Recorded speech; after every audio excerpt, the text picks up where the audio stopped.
인사하겠습니다. 오늘도 참 잘 나오고 있습니다. 예, 아, 우리가 어느 자리에 서는가 늘 중요하죠. 성경에도 보면 이제 잠언 같은 게 경고를 하잖아요. 우리가 지금 누구 앞에서 식사하느냐, 아무 자리에 가지 말라는 거죠, 그렇죠? 우리가 어느 자리에 여러분 앉았냐 중요한 것입니다. 근데 오늘 저와 여러분들은 꼭 있어야 할 자리에 앉아 있는 것입니다. 가장 복된 자리에 앉아 있는 것입니다. 그것은 하나님 말씀 앞에 우리가 지금 앉아서 귀를 기울이고 있기 때문인 것입니다. 어느 날 아들이 아빠에게 물었습니다. 아빠, 우리는 구교예요? 신교예요? 아빠가 대답했습니다. 우리는 신교란다. 아들이 다시 묻습니다. 구교는 가톨릭이고 그러면 신교를 뭐라고 해요? 아빠가 대답을 하려고 하는 순간 초인종이 울리면서 경상도 출신의 택배기사가 이렇게 말합니다. 개신교. 우리는 무슨 교회예요? 개신교회입니다. 영어로는 프로테스탄 처치라고 부르게 되는 것이죠. 그럼 개신교가 무엇입니까? 개신교는 매일 개혁하는 교회, 늘 변화되는 교회. 그러니까 우리가 완전하지 못하기 때문에 하늘아버지의 뜻은 뭐냐면 우리가 하루하루 달라지기 원하는 것입니다. 어제보다 오늘이 나아지고 오늘이 내일 이제 오늘보다 내일이 나아지길 바랍니다. 하나님 가장 기뻐하시는 게 뭐냐면 습관이 변화될 때 의지가 참 중요합니다. 요즘에 이제 제가 치유기도를 하면 섬기면서 이제 암이 거의 나아가고 이제 일상생활로 돌아오는 청년이 있어요. 27살짜 청년인데 뭘 최근에는 하나님이 감동을 주시냐면 이제 하나님과 교제의 시간을, 하나님과 만남의 시간을 깊이 가지라고 하는 것이죠. 그리고 이제 옛생활, 옛습관, 옛종교를 떠나라고 하는 것입니다. 우리 잘못했던, 그러니까 예수님을 우리가 만나고 경험하기 전에 우리의 옛습관이 있어요. 옛생활이 있어요. 종교가 있습니다. 여러분 교회를 안 다녀도 다 사람 종교심이 있어요. 그리고 우리 조상들로부터 흘러내려온 영이 우리 속에 있단 말입니다. 그래서 그것을 이제 우리가 바꿔가는 삶이 필요하게 된 거예요. 할렐루야. 그래서 이제 몸만 고침받으면 과제가, 우리 교회는 이제 오늘 이제 은혜 가운데 십자가를 이제 전면에 작년 4월 우리가 중순에 입당했는데 오늘에서야 이제 전면 십자가를 달았어요. 전광판을 달았는데 그래서 우리 담당하는 권순일 집사라고 이제 경사 안에 있는데 전광판 글씨를 많이 하면 안 됩니다, 목사님. 가장 짧게 줄여달라고 해서 그래 예배 안내도 주일 낮에 그리고 이제 교회 학교 오후 소개하고 포항 빛내리교회는 하면서 짤막하게 이렇게 몇 가지만 소개를 하게 되었어요. 그래서 그걸 안 넣을 수 없겠더라고. 이건 안 넣을 수 없겠어요. 그래서 우리 교회는 포항 빛내리 교회는 육신의 질병에서 그리고 이제 마음 병 등을 고침받는 간증이 많이 있는 교회다 이렇게 소개를 하게 되었어요. 앞으로 내일은 끊임없이 많아지길 바랍니다. 그리고 지금도 이 기대 속에서 굳이 지금 우리 교회 지금 이 금요기도에 함께하는 분들이 있어요. 다른 도시에서. 근데 이제 그게 한 명에서 두 명 이렇게 늘어가고 있는 소수지만, 아직은 소수지만, 근데 이제 더 중요한 건 뭐냐면 이제 몸이 고침 받은 다음에 진짜 삶이 변화해야 되잖아요. 하나님 원하시는 사람은 살아가지 않습니까? 그 과정을 우리가 이제 어떻게 갈 것인가 과제예요. 그래서 이제 거기까지 순종해서 오는 사람들은 정말 이제 몸도 구원받고 영혼도 구원받고 그리고 하나님 나라의 가치관을 가지고 새롭게 살아가는 하나님 나라 일꾼이 될 것입니다. 기적의 목적은 거기에 있어야 돼요. 근데 되게 가다가 막혀요. 처음에는 너무 실망했어요, 제가요. 그것 때문에 아이고 이렇게 암도 고침받고 이렇게 하는데 왜 중간에 막힐까 하실 때 그래서 우리가 의지가 필요합니다. 그 의지는 뭐냐면 최근에 제가 27살 때 청년에게 지금 말하고 있는데 의지를 가져라. 그리고 삶에 하나님 그 단어를 딱 지목해 주시더라고요. 어제 중보기도 하는데 전화기도 하면서 이제 문자를 미리 주고서 이제 기도하는데 너의 의지가 참 중요하다고 하는 거죠. 여러분, 우리가 의지가 중요합니다. 이 삶의 의지는 굉장히 중요한 거예요. 근데 그 의지가 어디로 가느냐 했을 때에 단지 나의 목적을 성취하는 데 있다면 그런 신앙이 아주 어린 신앙이에요. 이제 훈련 받아 변화되어서 성숙한 신앙으로 변화되어야 될 것입니다. 이런 얘기가 별로 재미없어요. 어른이나 별로 재미없어 가는 것 같아요. 그리고 하나님은 그것을 오늘도 기대하시는 거예요. 저는 그 경험을 했어요. 다른 수많은 기적이 있었지만 가장 큰 기적 경험은 뭐냐면 하늘아버지 이걸 너무 기뻐하신다는, 내 의지가 변화되어서, 그리고 이제 정말 옛 생활이, 옛 습관이, 옛 종교가 벗어나서 이렇게 살아가려고 하는 의지를 나타낼 때 하나님은 너무 가장 기뻐하신다고 하는 겁니다. 그때 어떤 말씀이 생각나면 스바냐 3장 17절, 그가 너로 인하여 즐거이 부르며 기뻐하시리라. 여러분, 우리가 아무나 여러분 부르면서 기뻐합니까? 천만에 그렇지 않아요. 내 기대에 내 마음이 합한 사람이라 되는 거예요. 성경은 딱 한 사람만 얘기합니다. 다윗이 하나님 마음이 합한 사람이라고 말하고 있는 것이죠. 자, 한국 개신교가 이처럼 늘 주님 원하시는 교회로 개혁교회라고 그래요. 개혁교회 변화되어 가기를 축복합니다. 자, 지난 시간부터는 창세기 시리즈를 나누는데, 이제 야곱이 아직 생존한 가운데 요셉의 생애가 이제 중심되어 나아가고 있습니다. 요셉은 지난번에 말했습니다. 꿈의 사람. 그래서 오늘도 형들이 19절 한번 읽어보도록 할까요? 자, 19절 한번 보면 뭐라고 이제 부릅니까? 서로 이르되 꿈꾸는 자가 누가 온다겠습니까? 이게 요셉은 꿈의 사람이었다고 하는 겁니다. 그런데 자, 보세요. 꿈은 내가 꾸는 것이 아니라 꾸어지는 거라고 지난 시간에 기억하시죠? 꿈은 꾸어지는 겁니다. 그래서 이 하늘로부터 온 꿈은 자기 꿈이 아니고 바로 뭐냐? 하나님의 비전이에요. 요셉아, 내가 너를 이런 사람으로 만들고 싶다고 하는 하나님 아버지 소원이에요. 여러분, 출처가 하늘로부터 왔다면요, 여러분 기뻐하세요. 여러분을 선택해서 쓰시겠다고 약속이 되는 것입니다. 어떤 포항 빛내리 교회는 여러분 이제 우리가 개척 5주년, 6주년 하게 나가는데 5년 지나고 염려하지 마세요, 여러분. 우리 교회는 우리가 불순종하지 않는 한, 우리가 죄 가운데서 허덕이지 않는 한, 우리는 여러분 이제 이 중요한 겁니다. 과정에서 이 두 가지를 우리가 해나가면 반드시 하나님께서 쓰신 비전이 이루어질 것입니다. 그래서 지금 여기까지 오게 된 거고, 이제 갈 길이 멀지만 우리가 순종을 떠나지 않으면 여러분 이보다 놀라운 일들 앞으로 우리가 하나님 행하시면 보게 될 것입니다. 확신을 가지고 참여하기만 하면 됩니다. 나머지 하나님 다 알아서 여러분 하시게 되는 것이죠. 하나님의 소원이에요. 우리 계신 비전은 포항 빛내기를 통해서 이 땅을 거룩하게 하기 원하신다는 겁니다. 정막판에 또 나옵니다. 그것도 하나, 이제 우리에게는 역사가 많은 교회다, 간증이 많은 교회다, 그리고 우리에게는 포항 땅을 거룩하게 통일을 준비하는 교회다. 이렇게 이제 통일을 선봉하면 무슨 말인지 모르니까, 밖에서 믿는 자 남자 모르니까 포항 땅을 거룩하게 하는 교회고, 우리 교회는 또 통일을 준비하는 교회다. 이렇게. 그러니까 하나님께서 우리 교회를 통해서 그 크신 비전을 주신 거예요. 빛내리 교회, 이제 미약하지만 그러나 너희들이 나를 통해서 하나님께서 이제 우리 교회로 말미암아서 포항 땅을 거룩하게 하기 원하신다. 그 구체성은 앞으로도 우리가 나누게 될 것이고요. 자, 그런데 자기 비전이 아닌 하나님의 비전을 받은 사람은 고난을 당한다는 겁니다. 그래서 오늘 이제 설교 제목을 읽어보죠. 시작. 하나님의 대가지불. 비전을 받은 만큼의 크기의 대가지불이 있어야 돼요. 오늘은 왜 꿈 주시고 그냥 꿈을 이루시면 될 텐데, 왜 하나님은 그렇게 엄청난 감당할 수 없는 여러분 시련을, 연단을, 그 시련과 연단이 대가지불을 하는 거죠. 대가지불 없는 하나님 비전이 이루어지지 않습니다. 그건 가짜야. 그리고 되게 부패돼서 감당치 못하는 여러분 비전이 됩니다. 지금 한국교회 보세요, 여러분. 그렇게 지금 그런 나락으로 빠지는 교회들이 서울에 몇 교회들 있잖아요, 그렇죠?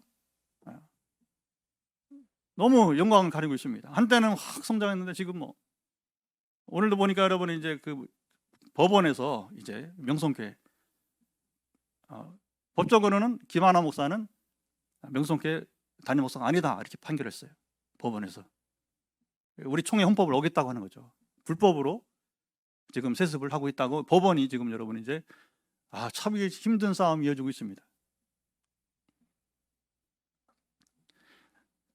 자기 욕심 정욕을 위해 산 것도 아니고, 자 보세요. 이제 요셉의 생애, 요셉이 자기 정욕 자기 욕심을 살았습니까? 한마디로 요셉은 깨끗한 양심의 사람이었어요. 아무에게나 하나님이 꿈을 주십니까? 여러분, 깨끗한 양심의 사람이라 여러분 꿈을 주십니다. 그렇지 않으면 어떻게 하느냐? 철저하게 회개를 통해서 이제 성결케 한 다음에 꿈을 주셔. 하나님은 죄가 있는 곳에 임하지 않습니다. 그래서 어떻게 하냐? 그 죄를 제거해 주신 다음에 임하시게 되는 거예요. 선성결 후 임재, 이게 분명한 것입니다. 분명한 거예요. 그러니까 우리가 선성결하지 않고 한국계 부흥, 하나님을 여러분 만으로 여기지 마세요. 저는 성경 보셔도 하나님 없이 여기지 마세요. 하나님 그런 분 아닙니다. 한국계 성결해야 부흥이 따를 것입니다. 그래서 어떻게 하느냐? 성결치 못하면 억지라도 해결을 시켜서 하나님이 부흥을 주셔요. 그게 부흥운동이야. 1907년도 평양 대부흥운동. 자, 깨끗한 양심에 하나님의 비전을 받은 자가 고난을 당한다. 자, 오늘 이야기가 여러분 그 이야기예요. 자, 요셉은 하나님이 주신 꿈을 품고 여러분 살았습니다. 하지만 그 꿈이 이루어지기까지는 바로 꿈의 실체를 알지 못했어요. 아마 여러분도 지금 실감이 안 날 거예요. 그렇죠? 아마 조건사님이나 우리 김 목사님은 이제 조금 이제 개척할 때부터 전부터 저를 알았고 또 같이 신앙생활을 했고 한 교회 섬겼기 때문에 아시지만 다른 분들은 잘 모를 거예요. 아마 중간에 오신 분들은 어떻게 하느냐? 이게 한 가지를 줄 때 하나님이 목사님이 성전 건축을 하는 비전을 2번 줬다는데 이게 이루어진 것이구나. 이제 저의 이 비전 아는 분들은 그것이 성취되었구나. 할렐루야. 그러나 아직도 긴가민가 할 거예요. 그렇죠? 여러분 꿈은 그런 겁니다. 한 번에 이루어지는 거 없어요. 그래서 꿈의 실체를 알지 못합니다. 이루어질 때까지는. 자, 꿈, 하나님의 비전이 있는 자는 그래서 이것이 이루어지기까지 포기하지 않고 끝까지 겸손하게 기도하고, 자 보세요, 하나님의 행하심을 주목하게 되는 겁니다. 지금 왜 꿈의 사람인데 하나님 비전의 사람인데 하나님 지금 왜 이 일들이 일어나고 있습니까? 그러면요, 뭔가 지금 나를 연단하신다 생각하면 돼요. 우리 교회를 연단하신다. 우리 그런 기간들을 지금 숱하게 오랜 동안 겪어왔어요. 그래서 우리는 그때마다 더 겸손하게 기도하고 하나님의 행하심을 여러분 주목해 보시길 바랍니다. 그러다가 살짝 너무 힘들지, 그러니까 이제 뭐냐면 이제 물 한 모금 먹이듯이 하나님께서 어느 날 이선우 집사님이 나타나게 된 거예요. 다정의 자매가 지금 방송실에 앉아 있는 것입니다. 이런 일들이 이제 하나씩 이제 여러분 보이지 않게 뭐 얘기하자면 끝이 없죠. 이런 얘기들은 이제 예를 들어 그렇다고 하게 되는 것이죠. 그리고 내가 있어야 할 진리에 서서, 이게 좀 내가 있어야 될 진리에 서서 내가 해야 될 일에 최선을 여러분 다해야 합니다. 비전의 사람은 겸손과 절제, 성실, 이 하나하나가 여러분은 이제 소중한, 이거 없이는 하나님 여러분 쓰임받지 못해요. 하나님 꿈을 이루지 못합니다. 하나님의 소원을 우리 감당할 수 없는 것입니다. 우리는 수시로 겸손하고 절제하고 성실해, 부지런해야 돼. 정말 여러분, 저 사람은 열정맨이야, 이건 기본적인 소리를 들어줍니다. 열정 없이 무슨 여러분 꿈을 이룹니까? 말도 안 되는 얘기잖아요. 그렇죠? 그리고 이렇게 겸손하고 절제하고 성실 가운데 때를 기다리던 어느 날, 자 보세요, 하나님의 때가 되니, 이게 하나님의 때가 되니 물 흐르듯이 비전이 성취되는 감격을 여러분 누리게 되는 것입니다. 자, 하나님께서는 우리에게 비전을 주시고 순탄하게 그 비전을 이뤄가도록 하지 않으세요. 자, 비전도 주셨고 은사도 은혜도 주셨는데 그 꿈이 순탄하게 이루게 하지 않는다는 겁니다. 그렇게 잘한 교회는 다 건강하지 못해. 그리고 성공한 사람은 여러분 오래 가지 못해. 자, 오늘 본문의 요셉도 지금 요셉의 꿈 얘기하는 거니까 여러분 이해가 아닙니다. 다윗도 그랬잖아요. 자, 왜 그러실까요? 비전이 쉽게 이루어지면, 자 봅시다. 비전이 쉽게 이루어지면 그 후를 감당할 수 없기 때문에 그런 거예요. 요셉의 비전 얼마나 큰 비전입니까? 부모가 자녀에게 절을 한다. 형제들은 말할 것도 없이. 그러면 네가 요셉이 얼마나 높아져야 되는 거예요, 그렇죠? 근데 그 자리에서 여러분 이제 요셉이 그 자리를 지키려면 하루아침에 되면 안 된단 말입니다. 연단이 있어요. 지금 사울 왕이 버림받는 때지만 그러나 그때 하나님께서 이제 사울을 버리시고 그냥 죽게 하잖아요, 사울 왕을. 사울이 40년 동안 왕 노릇합니다. 그리고 다윗은 되게 10년 이상 사울 왕에게 선왕이지만 또 이제 장인이잖아요, 어떤 간에. 원치 않은 결혼을 했지만 그런 사이 가운데 다윗이 10년 이상 그는 도망 다니고 온갖 고초를 당하는 삶의 현장에 그가 여러분 있어야 했습니다. 자, 왜 그러실까요? 비전을 주실 때는 대개 자격을 갖추지 못한 인물이었다는 거예요. 누가 처음부터 자격을 여러분 인물이 하루아침에 나옵니까? 정치인 여러분 리더가 하루아침에 나옵니까? 웃기는 얘기죠. 그런 일은 없어, 세상에. 급조된 것은요 위험합니다. 그리고 그런 일은 가당치도 않는 이야기가 여러분 되는 것이고요. 그래서 하나님이 비전이 여러분 이제 이루어지기까지는 하나님이 인물을 만드시는 거예요. 그릇을 만드는 겁니다. 그릇이 되어야 여러분 그 그릇에 뭘 담을 거 아니에요, 그렇죠? 그릇이 안 되는데 여러분 그게 담궈집니까? 상당히 여러분 이제 부작용만 이제 나타나기 마련인 것이죠. 그리고 비전이 이루어질 때 뭐냐? 이제 그 그릇을 감당할 자격을 여러분 갖추게 되는 것입니다.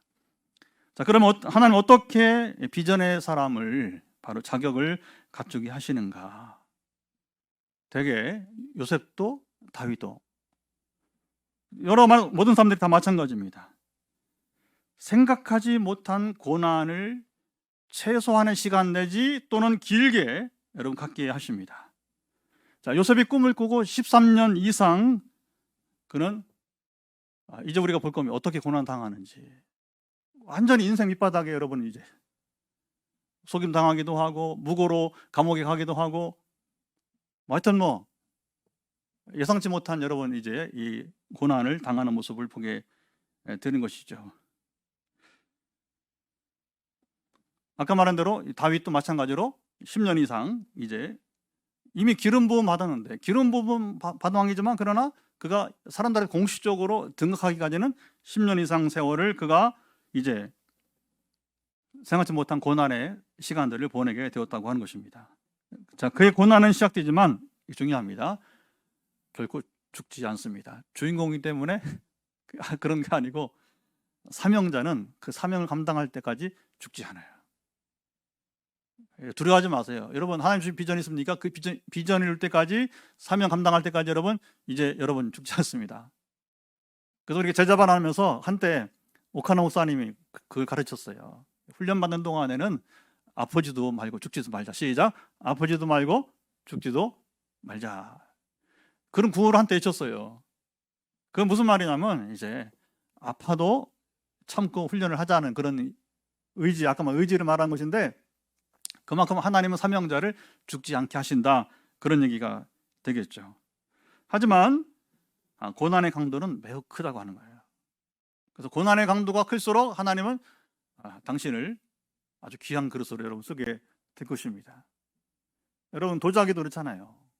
얼마나 큰 여러분 그 뜨거운 온도 속에서 도자기가 구워집니까? 그 온도에 따라서 그릇이 달라지게 되는 거예요.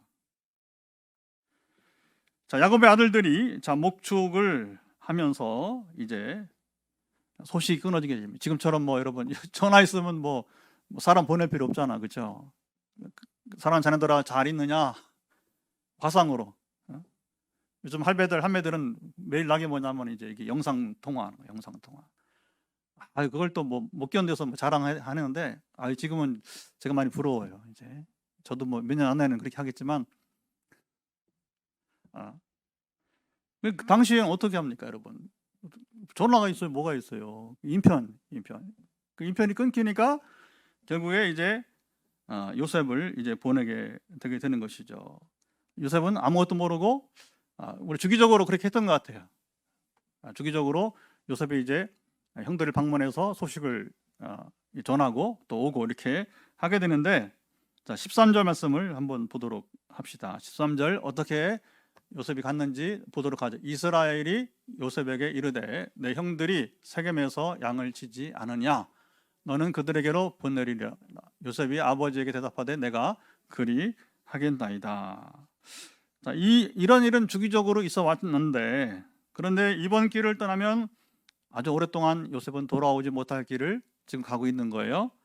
요셉이 별 생각 없이 아버지 곁을 떠났지만, 자, 이제 20년 후에나 그것도 가나안 땅 아버지 집이 아니라 애굽의 자기 처소로 아버지를 초청함으로, 그러니까 아버지를 이제 이민 초청함으로 거기서 만나게 될 것입니다. 잠시 후면 20년 동안 형제들과 그리고 아버지와 말하자면 이제 요셉의 이산 가족이 되는 지금 이상한 지금 형국으로 가고 있는 것이죠. 자, 요셉이 형들을 찾아 세겜으로 갔습니다. 세겜이 어떤 곳입니까? 기억하시죠? 우리 얼마 전에 나눴으니까 요셉의 형들이 세겜 사람들과 하나님께 큰 죄를 범한 곳입니다. 물론 여동생 디나의 일은 안 된 일이지만, 그러나 보복이 너무 크게 되었어요. 왜 다시 형들이 이곳으로 갔을까요? 그것은 양들을 먹이기에 충분한 풀이 있었기 때문에 그렇습니다. 목동들은 그래요. 지금도 여러분 이제 이 베두인들이라고 하는 이 목축업자들은 저 아라비아 반도에서 국경 없이 다닙니다.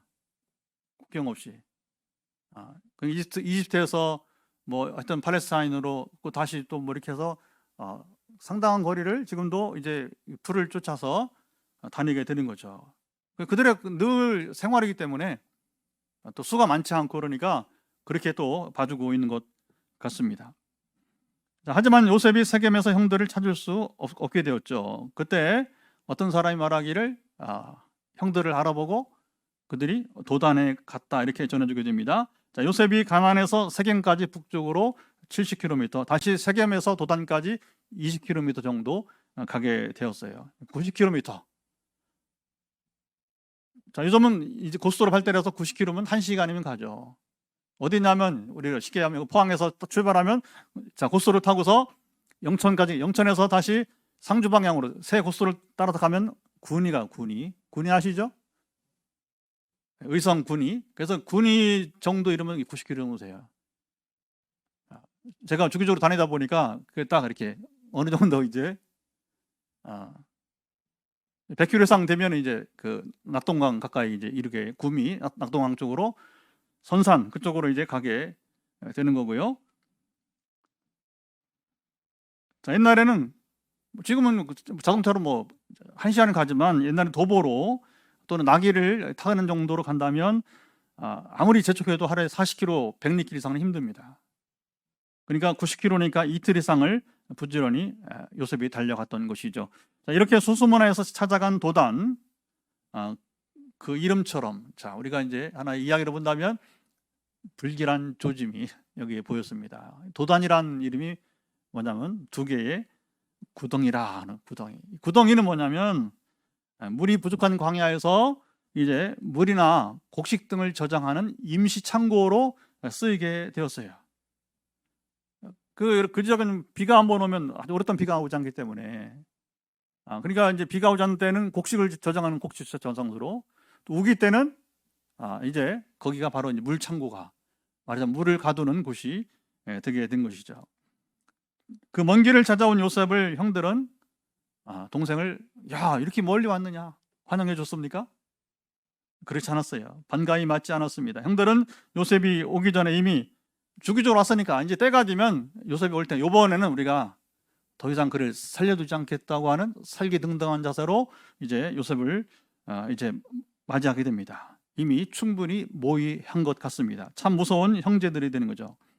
세겜성에서 인정사정 없이 그야말로 이제 무자비한 모습이 나타나 있었던 형들인데, 이번에는 자 이제 무서운 것은 남이 아니고 친동생이라고 하는 거예요. 자기 동생 여러분이었습니다. 아버지가 같은, 여러분 이제 물론 이복이지만 아버지 같은, 여러분 같은 아버지 자녀라고 하는 거예요. 그리고 요셉이 다가오자 그를 향하여서 아까 읽은 것처럼 꿈꾸는 자가 온다 하면서 여러분 비웃으며 말했던 것이죠. 자, 요셉이 물론 아직 어리고 미성숙한 면이 있었지만 형들은 지금 아이가 아니에요. 청소년도 아닙니다. 그들의 나이는 나이 차가 많았어요.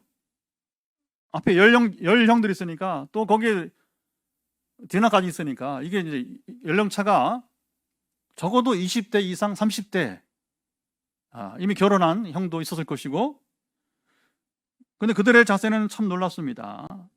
자, 아버지도 없는 상황에서 동생을 여러분 버릇 고친다고 잠깐 여러분 이제 좀 이제 혼이야 내줄 수 있잖아요. 그들이 원하는 그 여러분 이제 일을 말할 수 있지 않습니까? 이놈아 하면서 네가 우리에게 그렇게 할 수 있어? 건방지게 하면서 뭐 하여튼 간에 뭐 이제 그러면 안 되겠지만 군대식으로 한번 빠따를 한번 때리든지 매를 한번 때리든지 설령 그런 게 없었겠지만 말입니다. 그런데 그들은 그 이상이었어요. 이게 이제 하나의 이제 궁금한 점이죠. 왜 그들은 동생을 이렇게까지 죽이려고 여러분 했느냐 하는 것입니다. 그러니까 우리가 지난번에 여러분 듣지 못했던, 생각하지 못했던 제가 제기했잖아요. 요셉이 어린아이가 아니다. 17살이면 우리나라 18세인데 성인이다. 단순히 그냥 뭐 자질구레한 일들을 아버지에게 고자질한 것이 아니다. 이건 심각한 죄라고 하는 겁니다. 심각한 죄. 그러니까 그들이 요셉이 있으므로 그 심각한 죄를 더 이상 범하지 못한다고 하는 상황으로 보는 거죠. 왜냐하면 요셉이 살아있는 한, 요셉은 그럼 왜 그걸 아버지에게 말하느냐? 본인이 성결하기 때문에 그런 거예요. 본인은 감히 그런 이 더러운 그런 무서운 죄를, 여러분 이제, 그러나 형들은 그것이 얼마나 더럽고 얼마나 무서운지도 잠시 볼게요. 얼마나 그들이 그 감각이 없는지. 여러분 그런 겁니다. 여러분의 지금 마음은 성결합니까? 깨끗하십니까? 순수하십니까? 어떤 사건을 볼 때 여러분 그것을 정말 심각하게 보십니까? 아니면 그냥 무던하게 봅니까? 우리 대한민국은 위기입니다. 왜냐하면 지금 얼마나 큰 위기인지 위기의식이 없어요. 우리 지금 사고체계가 지금 어떻게 영적으로 타락했는지 이걸 여러분 이제 가늠하지 못하고 있는 거예요. 영적 무감각이.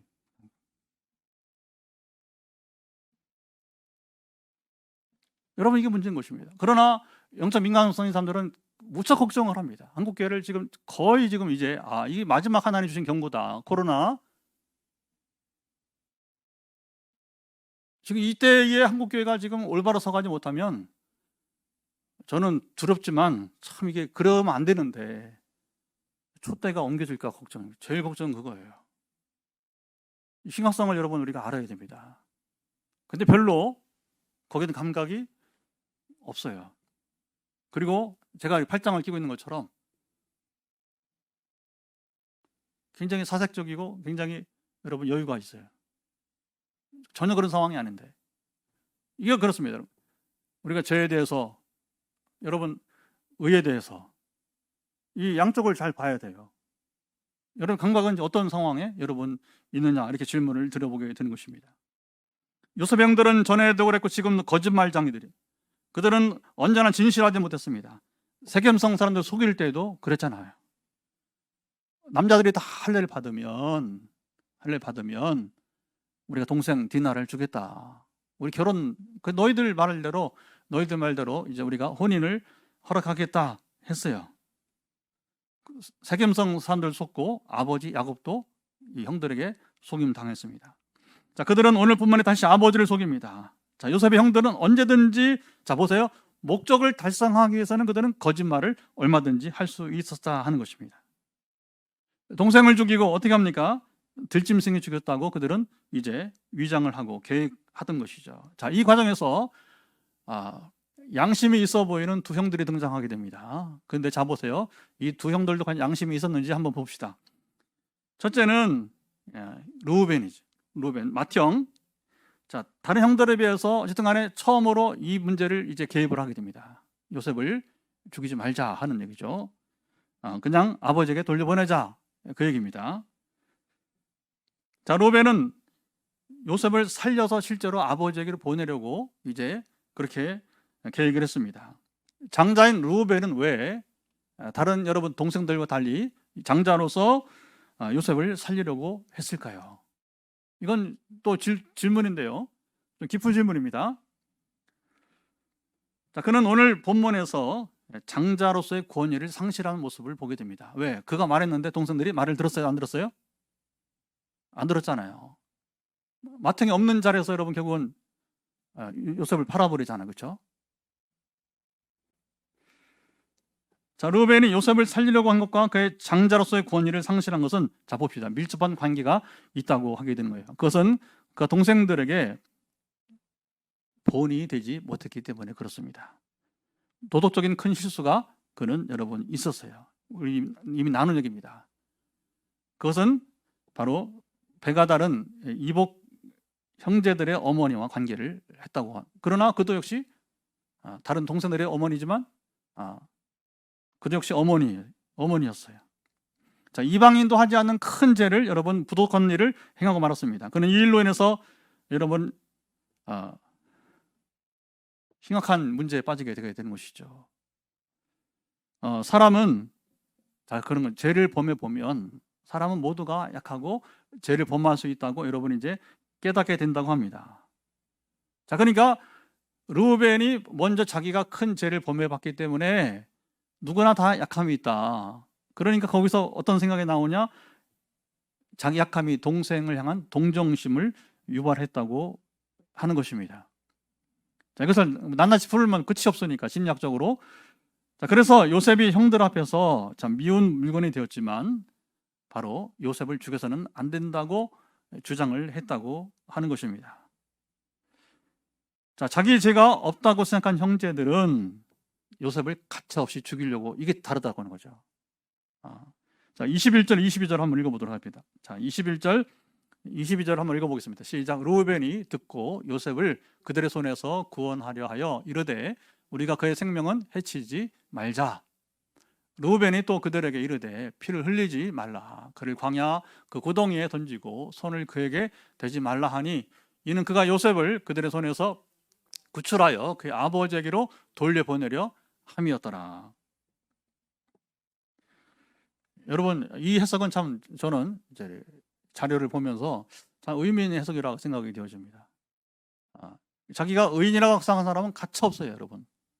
그러나 그래도 자기가 동일한 죄인이라고 인정하면 그게 이제 동정심이 유발될 수 있다고 하게 되는 것이죠. 자, 르우벤의 약함은 다른 형제들을 제압할 수 있는 권위, 영향력을 상실하고 말았다고 하는 것입니다. 결국 그의 뜻대로 요셉을 아버지에게로 돌려보내는데 실패하고 말았어요. 그의 유약함은 아버지에게 동생이 죽었다고 거짓말하는데 다른 동생들과 여기 그가 그 자신도 결국 아버지에게 책임을 면할 수 없기 때문에 동일하게 역시 이제 비밀로 하고 말게 되는 것이죠. 이게 이제 르우벤의 약함이에요. 자, 유다도 마찬가지입니다. 자, 유다는 그가 요셉을 죽이지 말고 이스마엘 장사꾼들에게로 노예로 팔자고 제안했습니다. 자, 유다는 자기 스스로 동생의 생명을 끊는 것은 피했지만 동생을 노예로 팔자고 여러분 했습니다. 자, 이것이 과연 여러분 이제 물론 생명을 살렸다고 하는 공언이 있지만 이것이 이제 넷째 이제 유다가 넷째 아들로서 그것이 잘한 것이냐? 여러분, 당신 노예라고 하는 것은 이제 제 명대로 살 수가 없는 사람들이었어요. 그냥 숱하게 매를 맞는 건 여러분 이제 그건 일상생활이고 매를 맞는 게 일상생활이란 거잖아요. 우리 군대에 있을 때는 이제 이 매가 참 힘들었어요. 최근에 오신 우리 이제 90이 다 돼가시는 김정우 어르신 있잖아요. 이분 군 생활 들어보니까 우리는 매도 아니더라고. 하루도 빠짐없이 매를 맞다는 거예요. 그러니까 빨리 매를 맞고 자는 게 낫다. 왜냐하면 자다가도 깨워서 때리니까. 그게 뭐 이제 저희보다도 뭐 이제 뭐 한 세대 이상 앞서신 분이, 한 세대 이상 빠르신 분이니까 뭐 당연히 그렇겠죠, 그렇죠?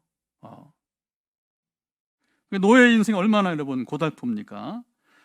그리고 뭐 고통이 말할 수 없게 되는 것이고요. 당시에 이제 노예 한 사람의 가치는 말 한 마리보다도 여러분 못했어요. 말 한 마리 생명이 여러분 이제 노예 가치보다 높았다는 거예요. 얼마나 여러분 존재 가치가 여러분 이제 없었던 것입니다.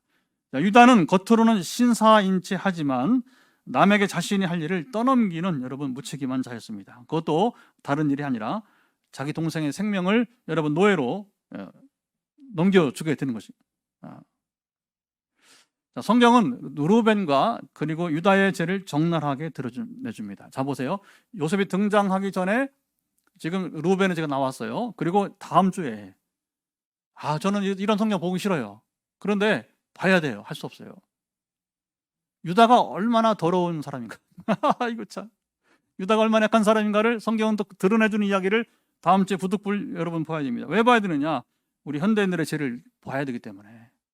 그리고 우리가 그걸 아픔으로 같이 여기면서 우리 연약함을 놓고서 우리는 울부짖어야 됩니다. 한국이 지금 이런 죄에서 벗어나야 여러분 하나님 임재가 임합니다. 부흥 임합니다.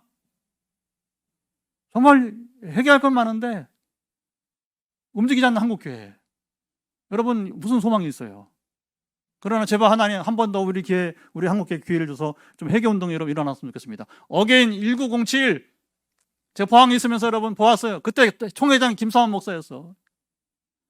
그래서 내가 이 사람한테 내가 기대할 바가 있을까 생각 기대해봤는데 역시 그는 기대할 바가 못 됐고 본인은 지금 한국교회를 힘들게 하고 있잖아요. 뭐 그 사람만이 아니라 지금 도처에 지금 여러분 보면 이게 문제투성이. 그러니까 이제 와서 뭐냐면 교회 크기가 그게 중요한 게 아니구나. 지금 교회가 똑바로 있는 게 중요하구나. 여러분 우리가 일본 교회 10배 이상 되잖아요. 일본 교회 10배 이상. 그런데 제동도 그렇고 10배 되는 한국 교회가 여러분 10분의 1밖에 안 되는 일본 교회보다 못하다고 하잖아요. 우리 방향을 바꿔야 돼요. 여러분 철저히 방향을 지금 바꾸지 않으면 우리 삶의 방향을 바꾸지 않으면 여러분 이 한국 교회는 어려운 거예요. 수술이 되어야 암은 고칠 수 있습니다. 그렇지 않습니까? 수술을 안 하려고 그래. 해결을 안 하려고 그래. 그래서 소망이 없는 거예요. 그래서 우리는 끊임없이 여러분 이제 내가 잘났다고 하는 게 누가 잘난 사람이 어디 있습니까? 잘나지 못해도 우리가 변화를 위해서는 아까 말한 개신교니까 변화를 위해서 우리 노력을 해야 되는 겁니다. 의지가 작용을 해야 되는 것입니다. 회개도 마찬가지고요.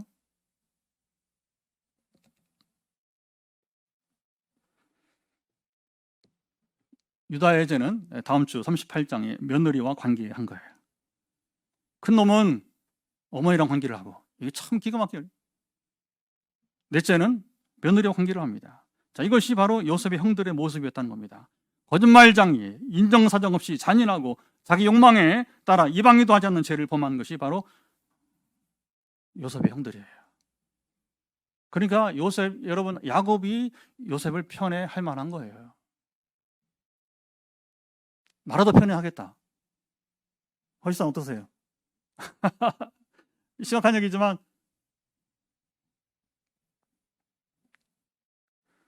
그들은 모두 형들은 공범이었습니다. 그들은 요셉을 구덩이에 던지고도 음식을 먹는 잔인한 자들이었어요. 여러분 이성을 잃어버린 자들이었습니다. 자, 25절 한번 보도록 합시다. 얼마나 잔인한지 그들이 앉아 음식을 먹다가 눈을 들어 본즉 한 무리의 이스마엘 사람들이 길앗에서 오는데 그 낙타들의 향품과 유향과 모략을 싣고 애굽으로 내려가는지라. 여러분 동생이 지금 구덩이를 혼자 못 올라와요. 여러분 그 로프를 여러분 이제 로프를 내려줘야 되는 거예요. 전에 예레미야가 구덩이 갇힌 적이 있어요. 선지자. 참 슬픈 예언자죠. 그래도 굽히지 않고 끝까지 이스라엘 해결을 기다리면서 그는 결국 그는 해교만 치다가 나중에는 애굽 땅까지 끌려가서 죽습니다. 순교자가 예레미야. 그래서 눈물의 선지자라 부르게 되는 것인데, 그러니까 이제 못 올라오잖아요, 구덩이에서. 그러니까 어떻게 하냐면 그를 구하는 사람들이 옷을 연결해가지고 이렇게 옷을 로프 삼아서 이렇게 줄을 내려서 이렇게 올라온 모습이 있게 되는 거죠. 자, 동생이 여러분 애씁니다. 형들아, 살려줘! 이러면 안 돼! 그런데, 자, 보세요. 부르짖는 그 동생 앞에서 버젓이 밥이 입에 넘어간다. 이게 요셉 형들이에요. 얼마나 그들이 여러분 이제 양심에 화인 맞고, 여러분 양심도 없고, 아까 말했잖아요. 우리 한국 지금 교회가 얼마나 지금 여러분 지금 심각한지. 그러니까 요셉 형들이나 우리나 똑같다는 얘기 지금 상황 보면 이제.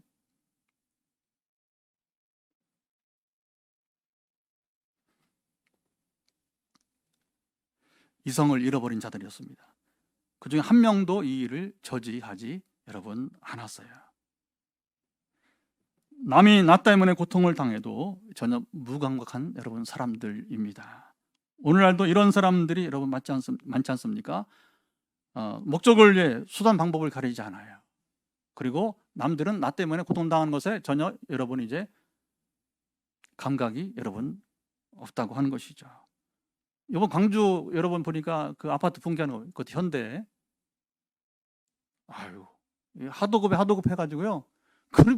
그게 우리 건축해봤지만 여러분 재료가 안 들어가는데 이게 버티겠습니까? 생각을 해보세요. 그렇게 또 현대가 돈 벌면 뭐 할 거예요, 그거? 그 재벌은 무슨 여러분 의미가 있는 재벌이 되겠습니까?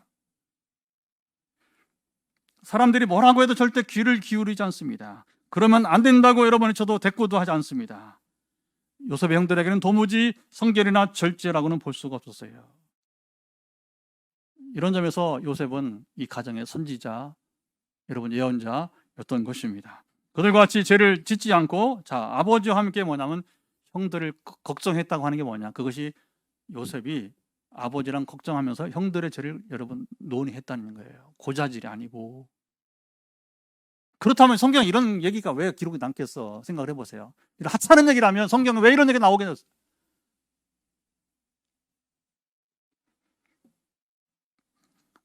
요셉이 아직은 어려서 철없는 여러분 모습이 있었더라도 형들과는 근본적으로 여러분 다른 성결한 순수한 사람이었다고 하는 거. 그래서 그것이 요셉이 선택받은 바로 이스라엘 역사에서 정말 민족의 탄생을 준비하는 인큐베이터 역할을 감당할 수 있는 큰 인물로 여러분 쓰시게 된 것입니다.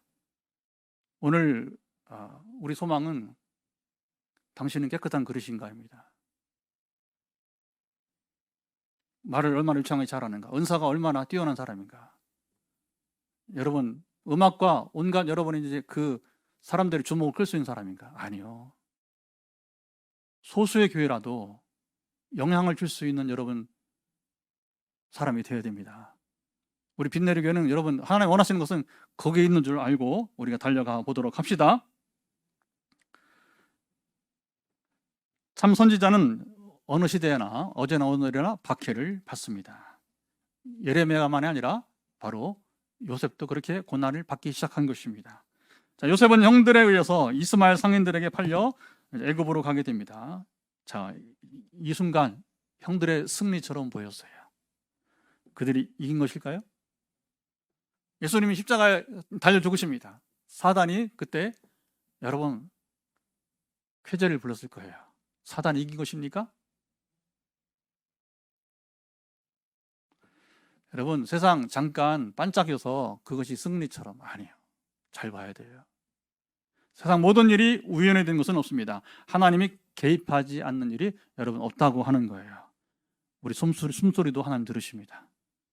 우리 말만이 아니라 우리 호흡도 주님은 여러분 들으시는 거예요. 주님은 사람들의 머리카락 수까지 세신다고 했습니다. 하나님은 언제나 사람들이 계획하고 수를 부리지만 그것을 위대한 섭리로 만들어 가시는 거예요. 요셉의 이야기는 그 섭리 가운데 어떻게 이어져 가느냐, 이것이 남은 이제 우리 요셉 이야기가 되는 것이고, 이것이 요셉의 이야기를 나누면서 단지 과거 역사의 이야기에 요셉 내러티브가 아니라 오늘 저와 여러분의 내러티브가 될 우리 이야기가 되기를 축복합니다. 그래야 우리가 이제 금요기도에 와서 말씀을 나누고 그리고 이것을 우리가 이제 누리는 여러분 이제 기쁨이 의미가 있게 되는 것입니다. 하나님은 우리의 생각을 뛰어넘어 위대한 일을 여러분 행하시는 분입니다. 그래서 그 꿈이 이루어질 때까지 조롱을 당하기도 해요. 제가 입당하고요, 조롱 많이 당했어요. 뭐 건축비 뭐 이런 걸 들으면서 그런데 뭐 빚내리기가 뭐 개척교회라고 하면서 뭐 그것도 떠난 사람이 말할 때는 막 속이 너무 상하더라고요. 딴 사람 밖에서야 뭐 그런다 하더라도 같이 그래도 신앙생활하고 한때 하나님의 기적을 경험한 사람인데 그렇게 조롱을 해 나를 향해서 상처가 되더라고요 그게요. 그러나 상관없어요. 여러분 하나님께서 살아계시고 하늘 없던 비전이 이루어지기 때문에 훗날에 지금 우리가 말할 수 없어요. 그냥 우리는 지금 겸손하게 우리는 때를 기다리는 상황이니까 묵묵히 요셉이 성실하게 절제 가운데 겸손하게 나간 것. 우리도 지금도 겸손하고 여러분이 이제 성실하게 기도와 말씀으로 전도와 선교로 빵을 열심히 구면서 나눠주고 커피 열심히 내리면서 나눠주고 저기 이제 빵 커피 이제 종합판 광고 나가니까 아마 더 오리라 봅니다. 이제 그동안 우리가 훈련을 많이 했어요. 이제 빵 커피 훈련을 많이 했으니까 일꾼도 증가해서 우리가 어느 정도 이제 소화해낼 수 있으니까 기대가 여러분 됩니다. 그래서 앞으로도 수년은 지날 거예요. 수년 지나면 우리가 그때의 하나님 비전의 성취를 맛보는 기쁨을 누리시기 바랍니다. 아멘. 그런데요, 제가 우리 서영미 전사한테 말씀드렸지만 전에 했던 전사한테도 말했어요. 지금 많이 어렵다 사실은. 지난 8, 9 어려울 때. 그러나 전사님들이 이 과정을 이겨내는 과정을 봐야 된다. 그리고 당신들 스스로도 이겨낼 수 있는 과정들을 봐야 당신들이 목회 어디 가서 가든 간에 성공할 수 있다. 여기서 그걸 못 보고 하면 다시 이런 기회가 없다. 나는 제가 전한 담임 목사로서의 이야기가 지금도 나는 유효하다고 믿습니다.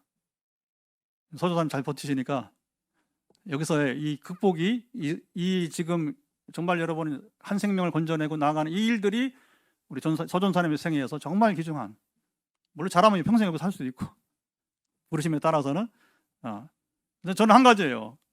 기도하는 교육자라고 하는 것이고 기도 안 하면 버틸 수가 없어 우리 교회에서는요. 그리고 두 번째는 뭐냐면 전도할 수 있어야 되고 순종해야 됩니다. 우리에게 세 가지 안 하면 절대 우리 동역자가 될 수가 없어요.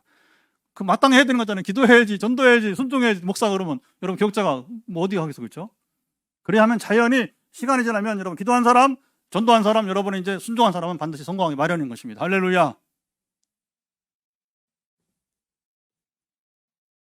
그때에 뭐냐, 하나님 우리의 생각을 뛰어넘는 일을 하신다는 거예요. 아무에게나 아니에요. 저는 어떤 우리에게 정착했든 나갔든지 상관없이 지난 여러분이 이제 5년 동안에 물론 제가 전통교 목회할 때도 2010년부터 임했던 수많은 역사들이, 기적들이, 선교지에서 일어난 수많은 여러분 귀신을 쫓고 여러분 일어나는 그 일들이 그냥 은사라고 나는 보지 않습니다. 함께 했던 분들의 수많은 여기 증인들이 두 분 또 계시지만 함께 갔었던 그게 공짜가 어디 있습니까, 여러분? 수많은 사람들이 기도와 후원이 있었기 때문에 물질로 후원하고 기도로 후원하고 지금도 마찬가지예요. 여러분 우리 힘만 이겼습니까? 바알에게 무릎 꿇지 않은 7,000명이 있었기 때문에 여러분이 이제 엘리야가 된 것입니다. 오늘 우리도 마찬가지예요.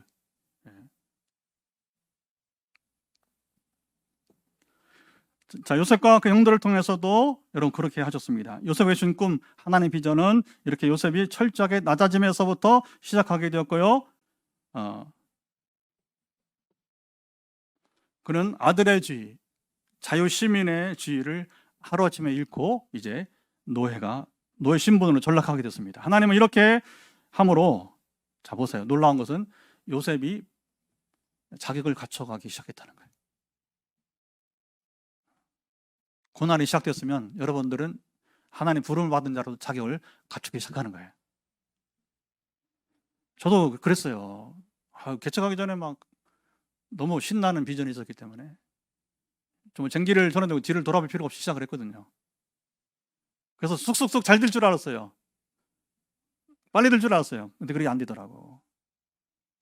그러나 지금 이제 탄력을 붙었고 다시 이제 기회 주실 때 우리가 열심히 달려가면 될 것입니다. 자, 요셉이 어떻게 자격을 갖추게 되었습니까?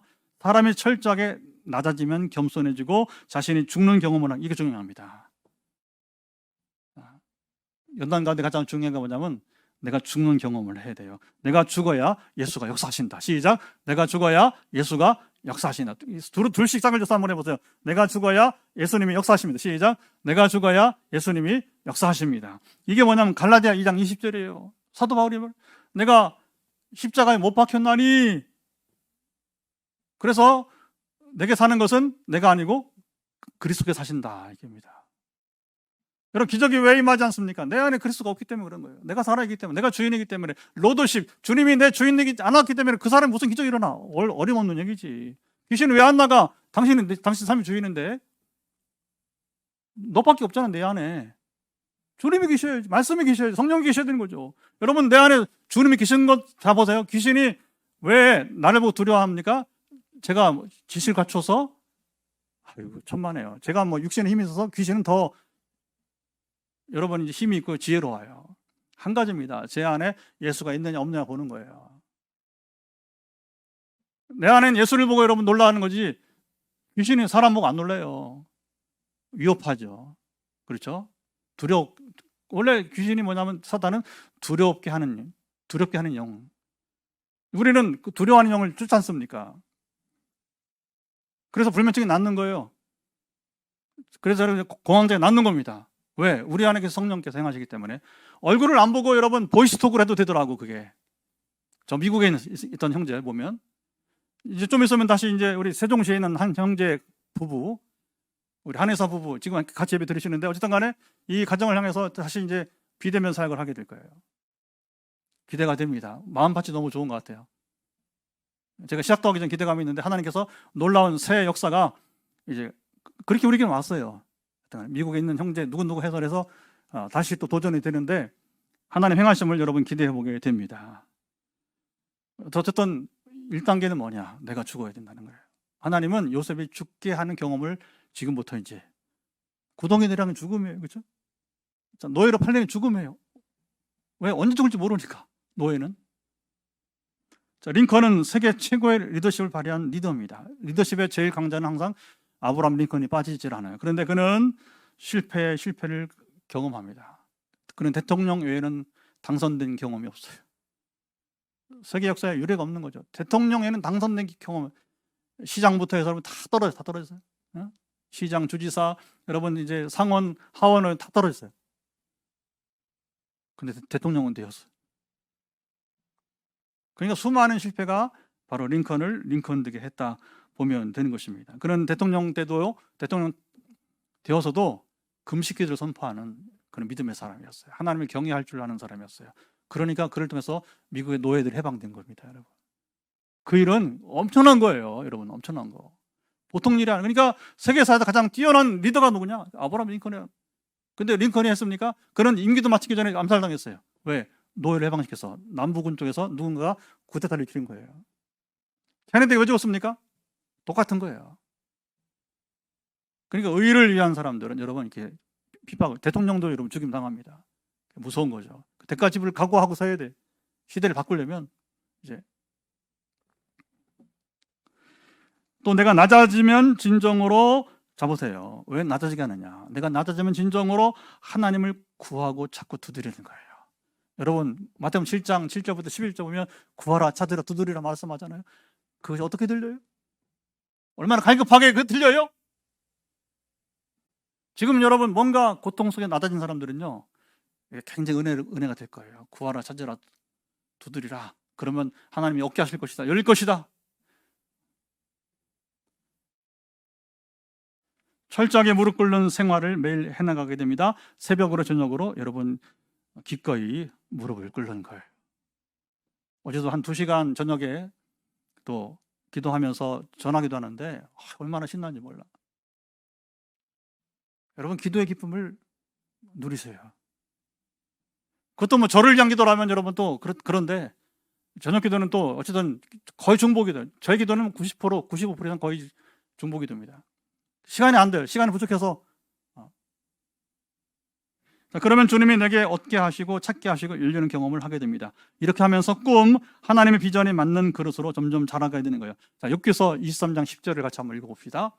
올려줘 보세요. 같이 읽습니다. 시작. 그러나 내가 가는 길을 그가 아시나니 그가 나를 단련하신 후에는 내가 순금같이 되어 나오리라. 찬양으로도 부르죠, 그렇죠?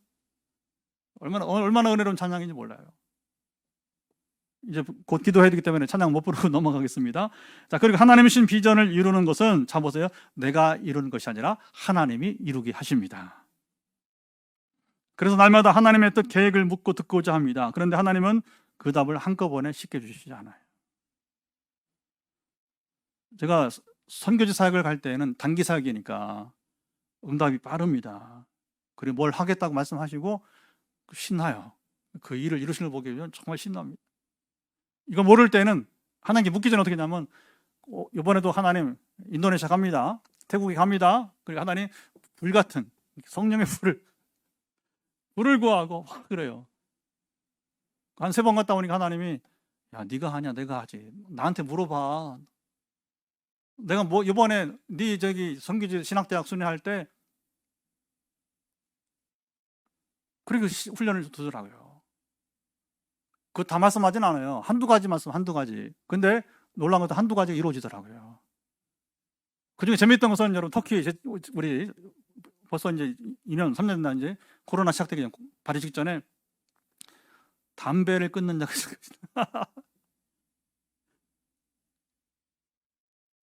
궁금하더라고요, 여러분. 여러 가지 있는 그 중에 한 가지, 담배를 끊는, 근데 여자 자매였어요. 나중에 갔다 온 다음에 이제 그 감정이 들리더라고요. 다는 아니에요. 다는 주지 않아요. 현장과 또 새로운 일을 행하십니다. 그런데 왜 그러냐? 한두 가지를 말씀하시면서 우리를 격려하는 겁니다. 아, 하나님이 역사하신구나. 말씀하신 대로 이루신구나. 할렐루야. 여러분이 지금 하나님과 성결한 가운데 교제하고 하나님 신뢰받는 사람이라면 여러분 쓰임 받습니다. 여러분도 쓰임 받습니다. 그래서 앞으로는요, 우리가 어떻게 해야 되냐면, 정말 이 땅 거룩하게 하려면 저 혼자만 아니라 여러분들이 다 그렇게 신령한 자들이 되어서 쓰임 받기 바랍니다. 여러분 리더가 되어서 평신도와 관계없습니다. 여러분 이제 신뢰할 만하면 제가 보내면 되는 겁니다. 제가 안 가도 됩니다. 성기지에 전화 주면 되는 거예요. 우리 교회 신령한 우리 권사님이십니다. 또 장로님, 앞으로 이제 그래서 모르겠어요, 장로를 세울지. 장로이십니다 하면서 이렇게 소개할 때에 하나님 여러분 이제 일하신 놀라운 역사들을 우리가 기대해 보게 되는 것입니다. 훈련받고 제대로 가면 할 수가 있어요. 그런데 내 삶의 현장, 선교지가 아니라, 선교지는 정한 때만 가잖아요. 그러나 내 삶의 현장, 가정, 교회, 직장, 사업장, 민족 등의 일은 그렇지 않습니다. 왜 그럴까요? 이것은 여러분 마라톤이에요. 우리 인생 마라톤. 내가 살고 있는 삶의 현장은, 우리 목회지는 마라톤이에요. 영구적인 것이기 때문에 시간이 걸리는 것입니다. 우리가 여러분 계속해서 여러분 기도하면서 구하시기 바랍니다. 우리가 어떻게 하나님 이제 포항 땅을 거룩하게 할 수 있겠습니까? 어떻게 우리가 포항 땅을 거룩하게 하는 교회가, 여러분 이제 하나님 그런 교회를 만들어 가시겠습니까? 저도 이건 답을 못 얻었어요. 지금 따라가는 거예요. 따라가는 거. 그것도 여러분 개척하고서 2년 뒤에 우리가 리모델링 하실 때 주신 비전이잖아요. 포항 땅을 거룩하게, 통일을 선봉. 급기야 성전을 주시고, 이제 구체적으로 여기도 이제 어쨌든 간에 전광판에 나아가니까, 하나님 우리가 어떻게 하나님께서 포항 땅을 거룩하게 하는 교회로 만들어 가시겠습니까? 묻기 바랍니다. 그리고 감동 받는 날 저한테 주세요. 근데요, 상식적인 게 많아요. 괜찮아요. 굳이 환상, 여러분이 뭘 꿈을 꾸지 않더라도, 저는 우리 환상 꿈 얘기 충분히 나눴잖아요, 그렇죠? 상식적입니다. 하나님 주시는 여러분 꿈과 여러분 환상은 상식적인 거예요. 그 놀라우지 않아요. 그러나 그 중에도 또 아까 말한 것처럼, 그래도 하나님이 개입하실 때는 또 분명하게, 우리 성전을 건축한 것처럼 또 분명하게 놀라운 큰 일을 행하시기도 하게 됩니다. 자, 우리의 계획이 아니라 주님의 계획이 무엇이냐고 물어가는 습관을 갖자고 하는 것입니다. 한꺼번에 안 주십니다. 다시 기억하세요. 하나씩 주실 것입니다. 그 말씀을 따라 우리가 적당한 대가집을, 자, 이게 비전을 향한 적당한 대가집을 순종을 하면 되는 것입니다. 요셉을 위대한 일을, 여러분 요셉을 불러서 위대한 일을 여러분 하신 분이 바로 우리를 통해서도 이 시대 위대한 일을 여러분 하시게 될 것입니다. 우린 요셉처럼 연약한 자이지만 하나님께 놀라운 일을 여러분 지역, 민족, 열방에 지속적으로 행하는 우리 포항 빛내리교회, 그 영상 예배를 들으면서 또 우리에게 지금 뭔가 도전을 지금 가지고 기대를 가지고서 함께 예배를 드리는 우리 소수의 우리 타 지역에 있는 분들, 또 포항에 지금 이제 또 우리 교회를 오려고 지금 준비하는 분도 있어요. 어떡하나 지금 때를 보고 있어요. 2월, 3월쯤 모르는데 함께하는 여러분 한 분 한 분 다 이제 오늘 말씀대로 연단을 통해서 이 시대에 쓰임받는 하나님의 사람들이 될 수 있기를 간절히 여러분 축복합니다. 자, 이제 기도하겠습니다. 첫 번째 기도는